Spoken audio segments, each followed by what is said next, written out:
ইয়া রাসূলুল্লাহ আগে ইয়া হাবিবাল্লাহ, হুজুর আমি যখন মসজিদে নববী শরীফ পরিষ্কার করার জন্য এসেছিলাম, ইয়া রাসূলুল্লাহ ইয়া হাবিবাল্লাহ, দেখলাম পুরো মসজিদে নববী শরীফটা মিশকি আম্বারের সুগন্ধিতে ভরপুর হয়ে গিয়েছে। ইয়া রাসূলুল্লাহ ইয়া হাবিবাল্লাহ, আমি বুঝতে পারি নাই কোথা থেকে এই সুগন্ধিটা আসে, কোথা থেকে মিশকি আম্বারের সুগন্ধিটা আসে।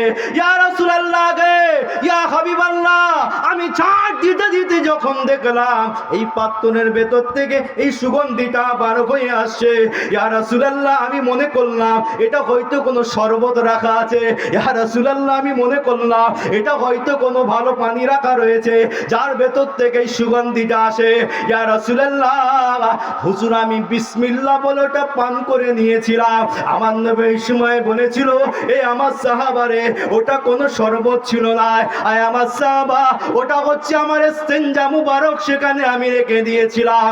আয় আমার সাহাবা তুমি শোনো, তুমি যখন বিসমিল্লাহ বলে ওই জিনিসটা তুমি যখন পান করে নিয়েছো, আমার আল্লাহ তোমার শরীরটাকে জাহান্নামের আগুনের জন্য হারাম বানিয়ে দিয়েছে।